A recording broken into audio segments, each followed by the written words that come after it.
আসসালামু আলাইকুম ওয়া রাহমাতুল্লাহ।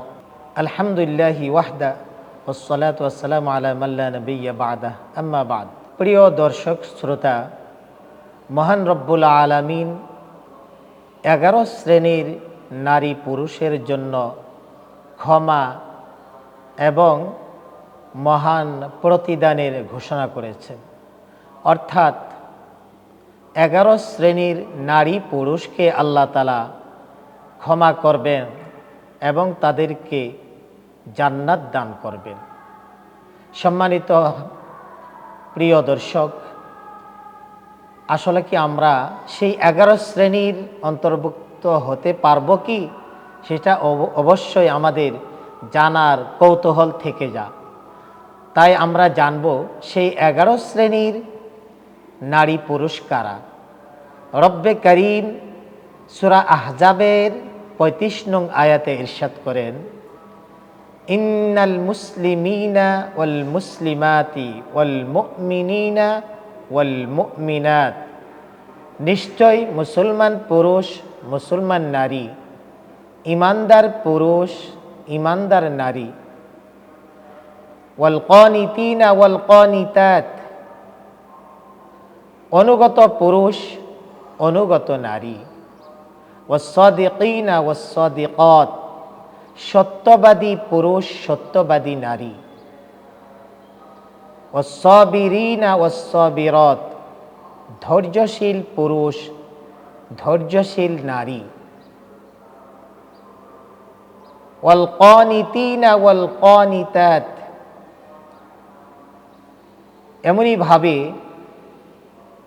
বিনীত পুরুষ বিনীত নারী, দানশীল পুরুষ দানশীল নারী, রোজাকারী পুরুষ রোজা পালনকারী নারী,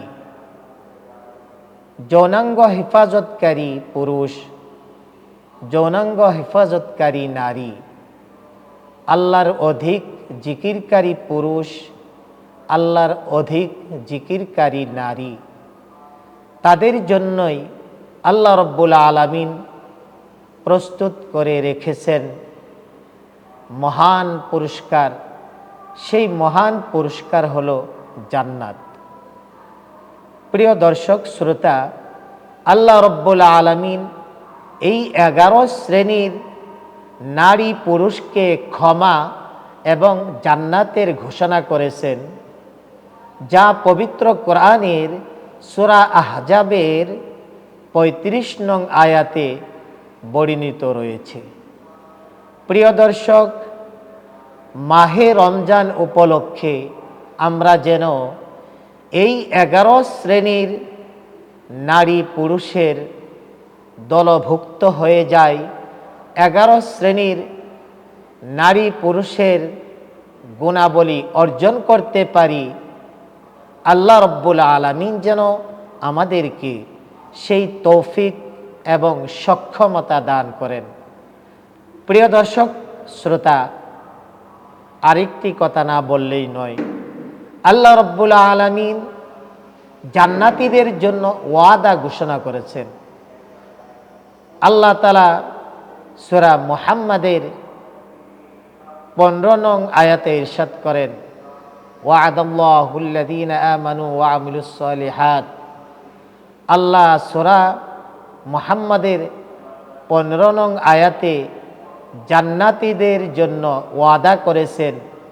জান্নাতীদের জন্য জান্নাতে তাদের জন্য যে সুন্দর ব্যবস্থাপনা রয়েছে, তাদের জন্য অসংখ্য অগণিত নিয়ামতের ব্যবস্থা রয়েছে, সেই সম্পর্কে আল্লাহ তাআলা সূরা মুহাম্মাদে জান্নাতীদের জন্য ওয়াদা করেছেন।